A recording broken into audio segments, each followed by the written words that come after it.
A very good afternoon to you. This is the news update on Today 95.1 FM Port Harcourt. I am Gloria Karibi Tombray. The Office of the Head of Civil Service of the Federation has kicked off the Federal Public Service Entrepreneurship Program for public servants.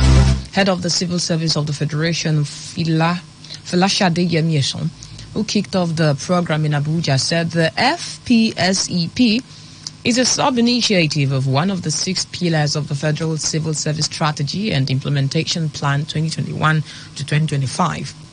Mrs. Yemieshon, who was represented by Ngozi Onwudiwe, Permanent Secretary, Service Welfare Office, said the program creates a window for those in service to earn supplementary income to improve the quality of their lives, as well as enable those retiring to cope with life after service, at the same time contributing to the development of the other sectors and also increase the gross domestic product of the country.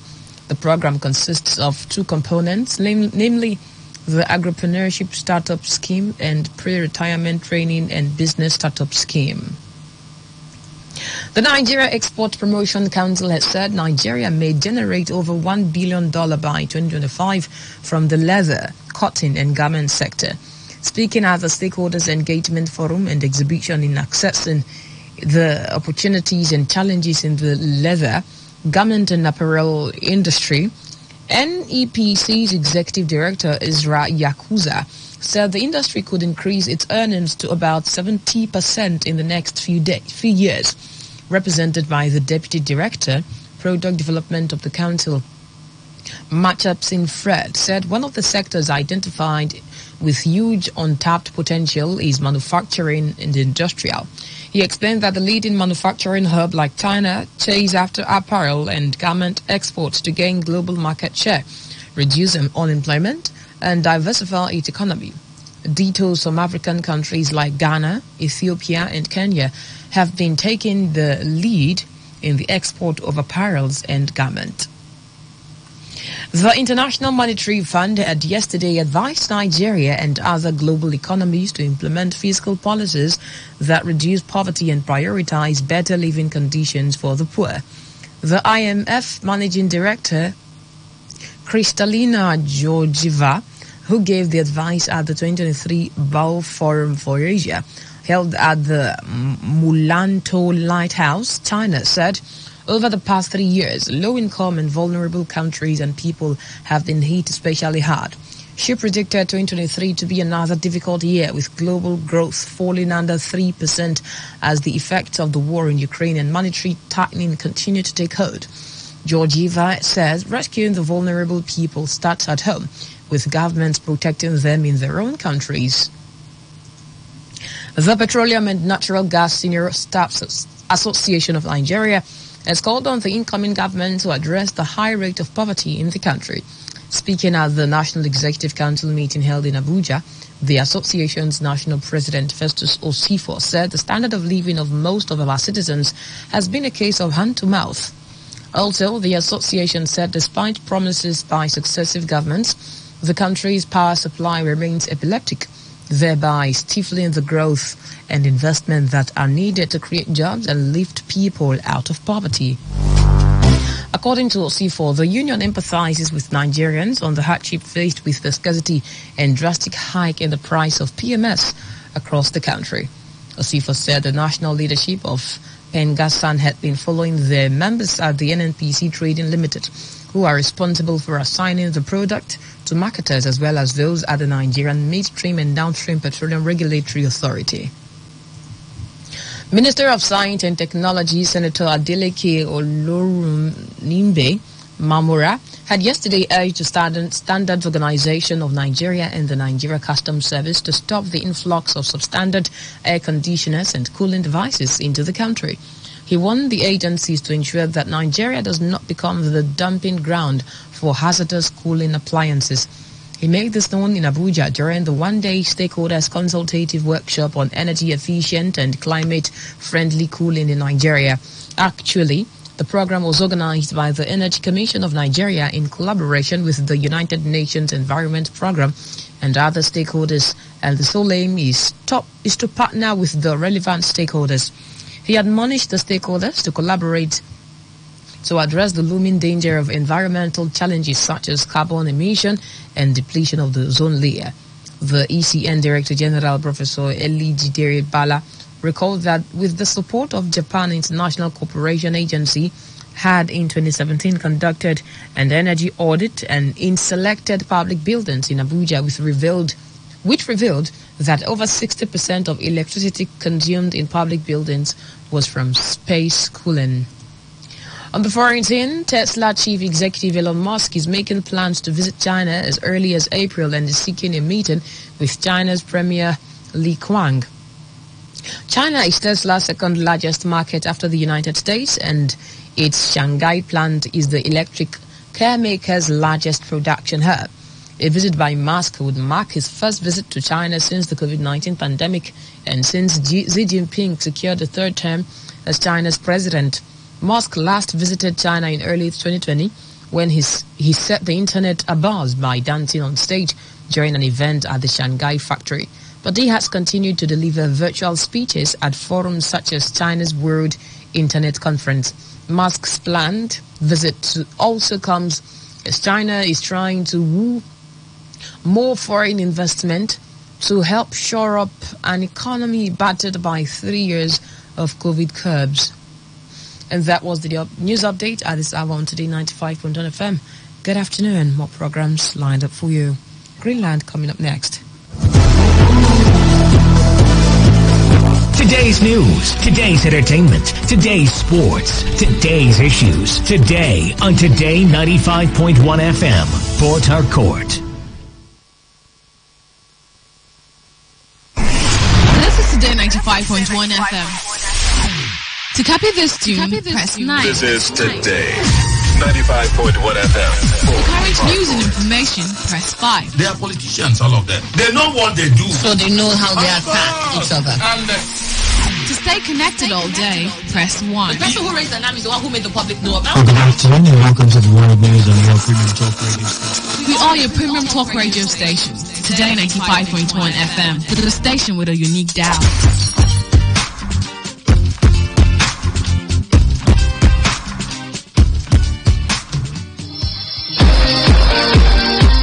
Get ready as we take you through a journey of discovery, exploitation, and essence of natural resources on your premium talk and news and sports station. It is Greenland. Land is green, it's green, oh, oh. A program that brings to center stage issues on agriculture with analysts, technocrats, and farmers. To discuss the challenges, opportunities, and role of agriculture in Nigeria and how it affects our economy. Every Friday, 1 p.m. only on Today 95.1 FM, Port Harcourt.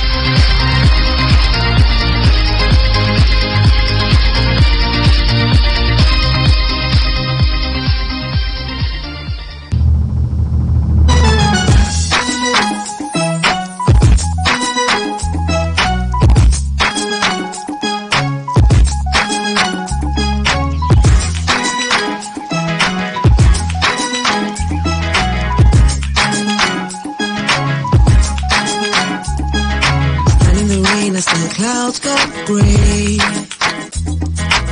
On the rose and the earth sings. Season's just beginning. Sunlight it hides as the clouds make way. From the pouring of my blessings, I will not be afraid. I see it now, I understand, I know. So I embrace it, dance. In the rain, it's for my seed to grow. For every prayer and every seed I've sown, Lord of the harvest knows I'm reaping back 100-fold. The land is green, it's green, oh, oh. The land is green, it's green. Can't you see? The harvest is ready, 'cause the Lord of the harvest told me so. Yeah. It's green, it's green. The Lord of the harvest. Who is the Lord of the harvest? Well, that would be a conversation for another day. The Lord of the harvest. Maybe I should discuss that on Gospiration on Sunday. Who is the Lord of the harvest? It's a beautiful Friday afternoon. Thank God it's Friday, the very last day in March 2023. I'm super excited to be here again. Thank you so much for tuning in. Thank you for always sticking to this dial and making us your best friends. We really appreciate your time with us. Greenland is the program on your premium talk radio station, Today 95.1 FM. My name is Gloria Kati, and I'm with a guest today that has refused to reveal some aspect of him. Yeah, he has refused.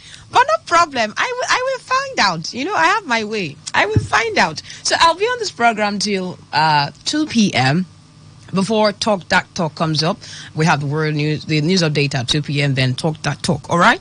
So it's going to be a smooth sail. Join me and let's have a swell time.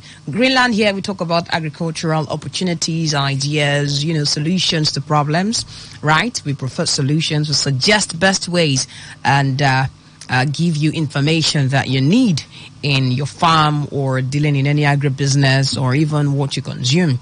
All right? So stick around and let's make your time a wonderful one. So, welcome, sir. He says I should call him Mr. That I will call him until his identity is finally revealed. You're welcome, Mr. I have here Mr. Alex Amininim. Yeah, thank you. Mr. Alex. Thank you very much. Thank you for having me. You're very welcome. I appreciate you coming here today, and he's a lecturer in the University of Port Harcourt, right? The Department of Forestry and Wildlife Management. You're very welcome, sir. So today we will be discussing something. I'm pretty sure you must have heard of planting trees. The government has, on its own, engaged in some tree planting activities and urging the people to plant trees. But why is it important to plant trees? And today we're not just going to talk about planting trees just anywhere, but particularly on our farms. Yeah. Why it is important, the benefits of deliberately leaving or planting trees in our farms. All right. On to you, Mr. Alex. I feel like calling you doctor. My spirit is telling me that you are a doctor. But, I'll just call you Mr. for the sake of this conversation. Okay. And I have my ways. Thank you very much. Thank you very much. All right. I honestly love to be here, and I prefer being called Mr. Alex. I respect that. Okay, thank you. I respect that. Now, when we say deliberately leaving or planting trees on our farms, most of the times people go to the farm, clear fell all the trees, remove it completely, and then cultivate the agricultural crops, and then forget that these trees are also part of the land. Now let's go back. Sorry, part of the land. What do you mean part of the land? Part of nature, rather. Part of nature, right? Part of your environment. Things that will also assist the crop that they are introducing into that place. Okay. Before they get there, before they cultivate those crops, those trees, plants, some of them were already there. So before you clear fell every one of them, and then you feel, let me introduce new things into the environment. But let's go back. Generally, you see a forest. I want to ask what a forest is all about. It's a large, layman understands the large expanse of land that is covered with trees, shrubs, grasses, undergrowths that are growing naturally on their own, or they are planted. That's a forest. That's where you find where agriculturists, they go to the environment, clear fell, remove these trees, and then bring in the plants that we feel that are beneficial to us, and remove the ones that we feel that are not beneficial to us. Those are the trees. And then what's a tree? You want to know what trees are before we can now completely say we want to deliberately leave them in our farm, planting them in our farm, deliberately planting them or deliberately leaving them in our farm. I said a tree are perennial woody plants. They are perennial woody plants growing to a considerable height or size. They grow to a considerable height or size with a self-supporting main stem, and they are usually developing branches at some distance from the ground. They develop branches at some distance from the ground. They are woody perennials. And they have several importance, so many uses that are beneficial to both the farmers and people that visit the farm and the environment itself. Now, for instance, we cast our mind back. We're in January now. For agriculturists who just finished taking yam and they want to go into cultivation of yam now. Now, before the cultivation, and this yam will stay from, let's say, this March, cultivate yam now, and you won't harvest this yam until, say, November. That's when the yam will mature for harvest. And then, on a piece of land where you have trees like your Odara, by that period you're harvesting that yam, by that November, the Odara started fruiting already. And so you start enjoying that Odara from that period of harvesting till the time you are going to also cultivate. By this period, we'll still have Odara. So if somebody have left Odara tree on his farm, deliberately, or planted it on his farm, as he waits for the yam to be harvested, or harvesting the yam, the process of harvesting the yam, will be eating Odara, making money from it, generating income for himself. And also other people, it can also generate jobs for people.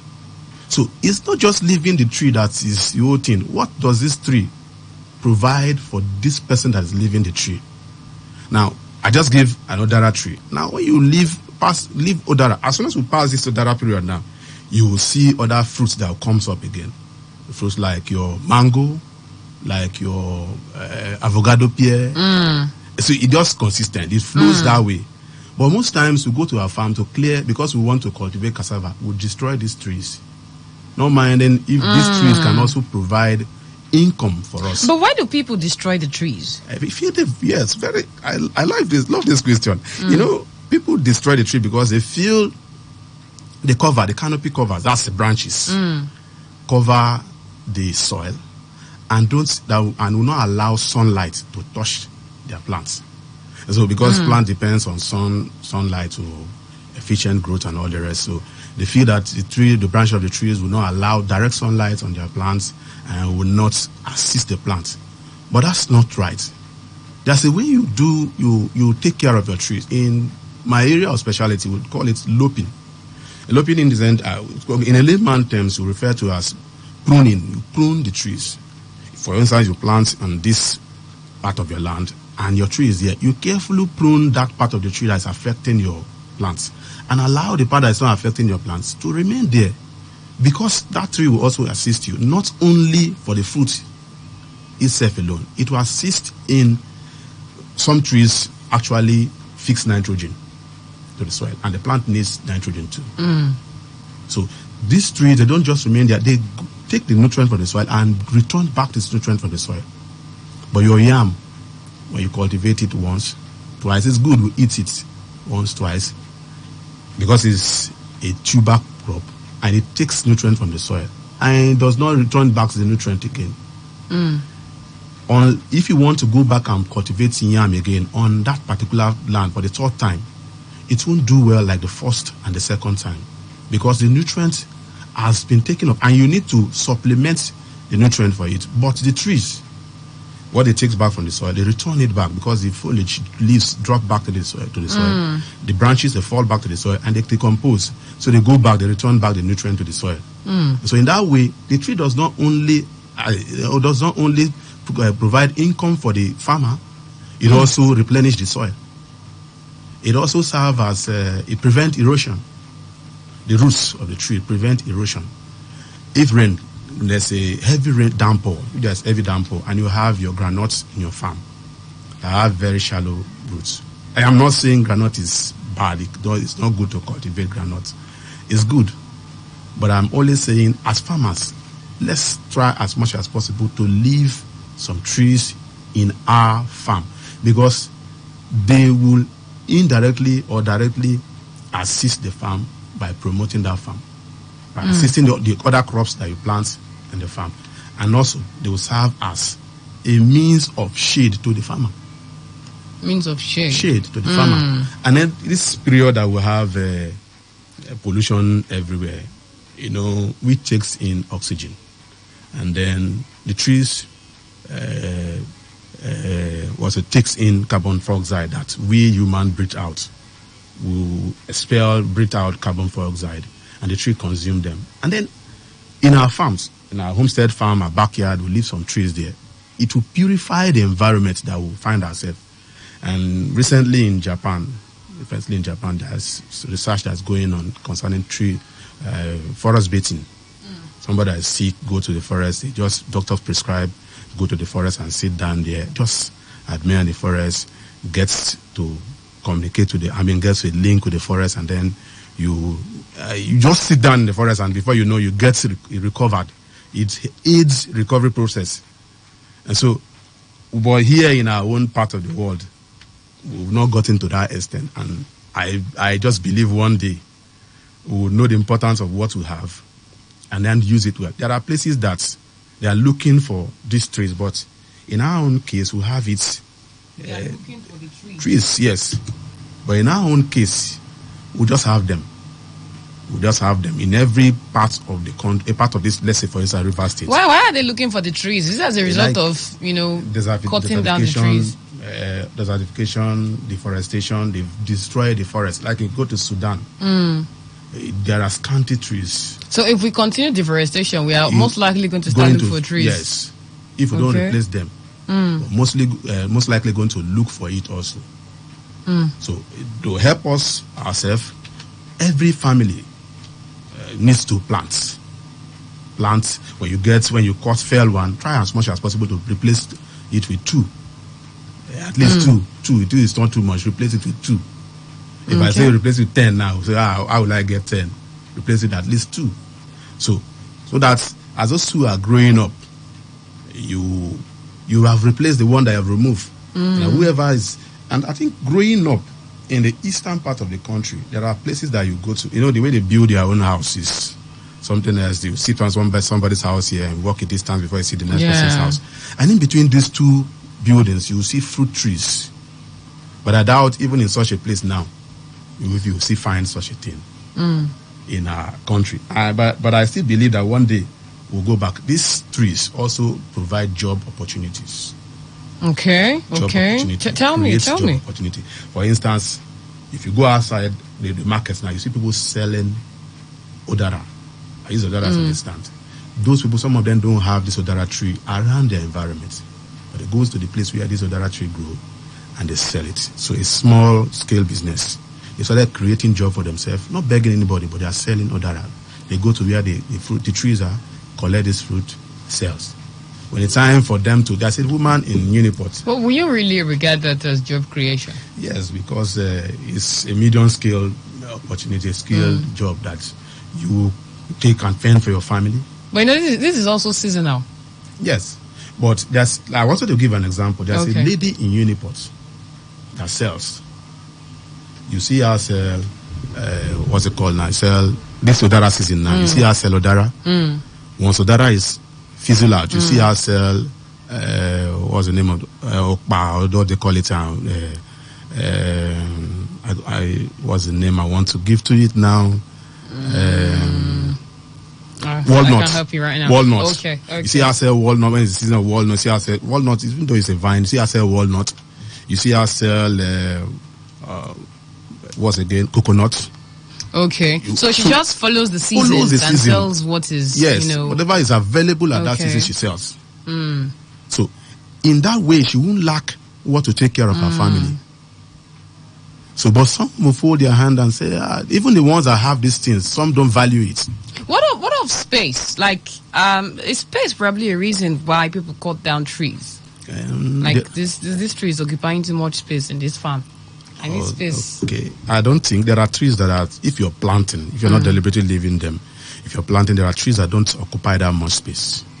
What are the ones that occupy space? Because I know I've seen a couple of farmers who, they don't leave trees because of space, right? They need more space to plant more crops, right? And most of these trees can be really gigantic. That don't occupy much space. So you can cut down the ones that occupy much space? No, like I told you, the reason why most of them go as far as cutting down these trees because of the branches. Yeah. So you easily prune the part that is affecting your crop, and you plant. Okay. And you're good to go. You know, before now, people don't go. The trees don't only provide, we'll call it non-timber forest products as a fruit. Even the lumbers, the trees, the timbers, they provide timber also. Before now, there are people that they don't buy wood for the roofing of their houses because they have it available in their farm. They can easily go to their farm and fell it, convert it to different sizes of timber that they want, and then they do their roofing and even give to their friends. But today, people go as buying little timber for as much money as they will not even be able to afford at times. You see people building a house and age is long time. That's some 5 years they're finished building the roof. They're looking for money to have money that will use to buy wood for roofing. But it wasn't like that before. You go to your backyard, you see the tree that this one is matured for harvest, and you fell it and use it for your roofing. So doctor, if trees are this important in our farms, then why do we practice deforestation? You know, professionally, I will tell you that if you advise a layman, like I gave you an instance, I said, if you're going to fell one, try as much as possible to plant at least 2. That's to tell you that we don't encourage deforestation at all. But the layman, the man in the village, people wants to fetch firewood. And with the situation of things around us now, the so-called gas and all the rest, it's not everybody that can afford it. And people go around deforesting, fetching firewood, and then bringing down the trees that are supposed to serve as covering, serve as carbon sink, bringing down these trees. And and they often forgot that these things they are doing is affecting them also. So ideally, nobody will want to suffer, go as far as doing what they're not supposed to do. So if I tell my old mother in the village that please, my mother is on that team, you see, that's why people go as far as deforesting the farm, the forest. So you see. Okay, I see. All right, at this juncture, we will open the phone lines to get some questions and contributions. Right, you have an area of concern. This is the time for you to air it and let my guest do justice to that. All right, 0817-000-0951, 0817-300-0951. or 0810-951-0951. That is 0810-951-0951. Or send an SMS or a WhatsApp message to 0701-933-9962, 0701-933-9962.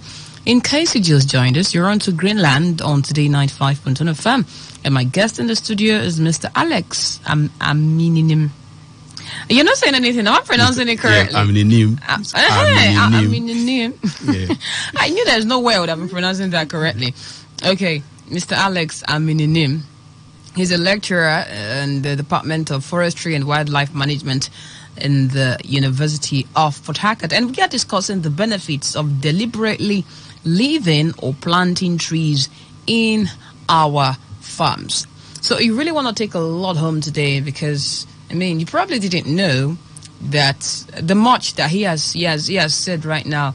And usually when we want to clear our farms or when we want to start planting or something, the first thing we start doing is clearing down the trees. You know, start cutting the grasses, clearing the trees, felling as many as we can. And I also had on the program some time ago about bee farming, how that deforestation also affects bee farming. Exactly. Right? Because it would make you lose your bees. Yeah. It would, chase out the bees and all of that. So there is really, I think that we should start advocating more on leaving trees in our farms, right? But let me ask again: does trees help in erosion? Yeah, you do.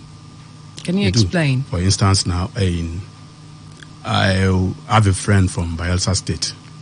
Now, in his village, along the river, comes from a coastal environment, coastal area. So, along the river bank, they have trees that they were planted along the river bank. And then, Nigeria also believe in superstition and all the rest. And this prophet said this, that said that. It happens. Since I'm not arguing the fact that they are evil people. I'm not arguing that fact. But they told them that these trees along the river bank are hosts to witches and wizards. So that's what they told them. So they went as far as destroy all the trees. So as when you create a problem for yourself, the feedback will come, and then you'll be at the receiving end. Human have always were fond of creating problem. And so what happened is that when they clear fell all these trees, before now the trees hold the soil together, they bind the soil together. As they remove the trees, as the water wave, engine boats will pass along the water side, they will hit the soil. There's nothing holding the soil again. So it started breaking off, started eroding the soil. So now there are some houses that have been eroded as a result of those trees being removed along that river bank. The last time I saw him, he was like he's praying that the state government should come and assist them to do a sort of overhauling and then building up something at the river bank so that their community will not be eroded.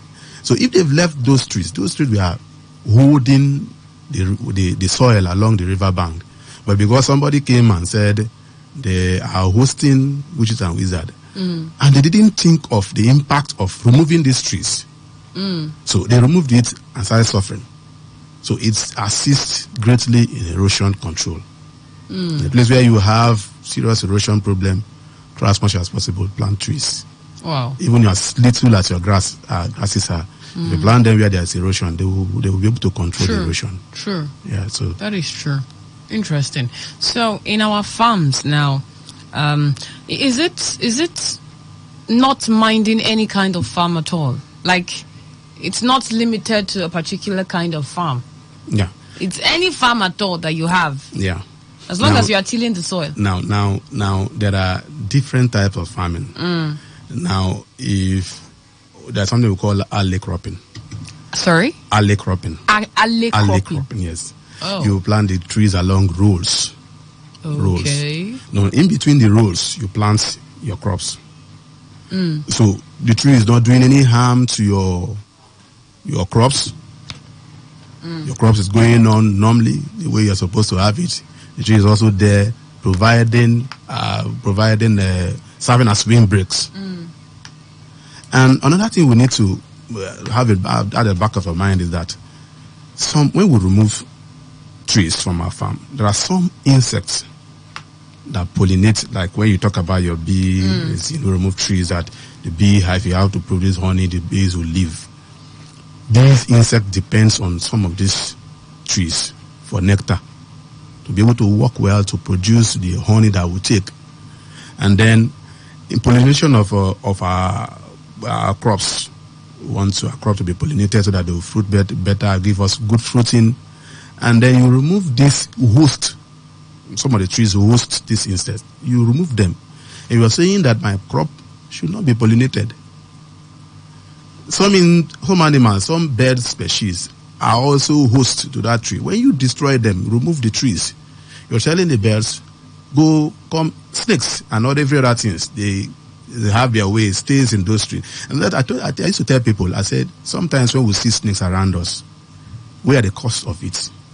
Because we encroach into their environment. So they look for a way to also survive. By going back to where they are supposed to live. You take over their environment, they come back to that place. When you leave their environment intact, you maintain your own line, and you're doing your own thing. You don't expect we will not disturb each other. God creates the environment. The nature made it in such a way that we should all benefit from it. Sure. But man, we have always distracted the other beings.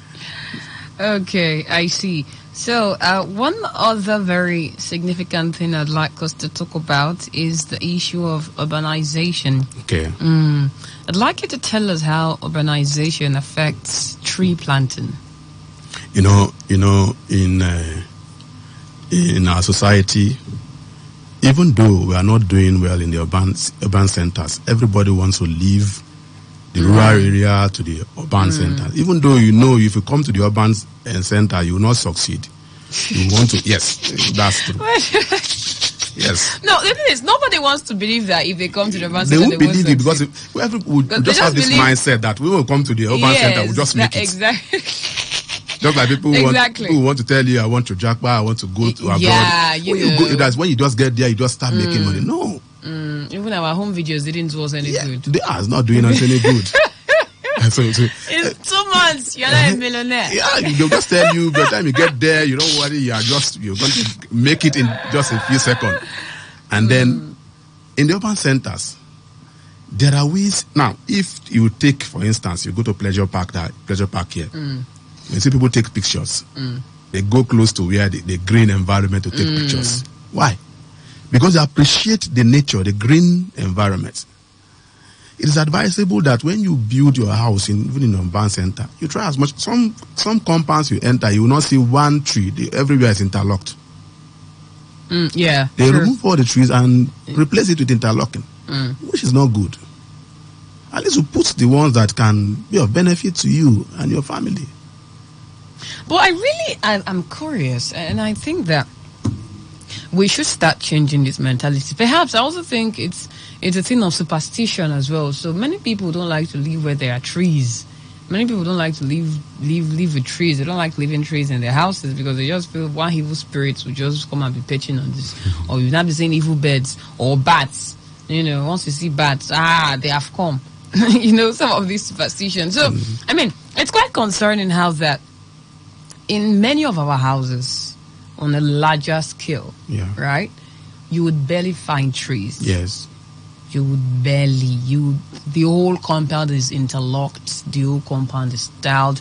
You won't find, let's just take this vicinity, for example. Yeah. You won't find one tree anywhere. Okay. Yeah. And I think that it's something we should, but then on the other hand, when the houses are already constructed like this, such that there are no trees allowed, how do we begin to infuse the trees into the houses, into our compounds? Now, this is like a digression from the farms now to the compounds, but we'll come back. Now, if you see, there's a professor, one professor once said something, said, if you want to sit under a tree at old age, plant one. That's what the professor said. A professor of forestry, that if you want to sit under a tree at old age, plant one. Now, those houses where you don't find trees, when they go to a place where there are trees, they want to go close to where those trees are, stay there.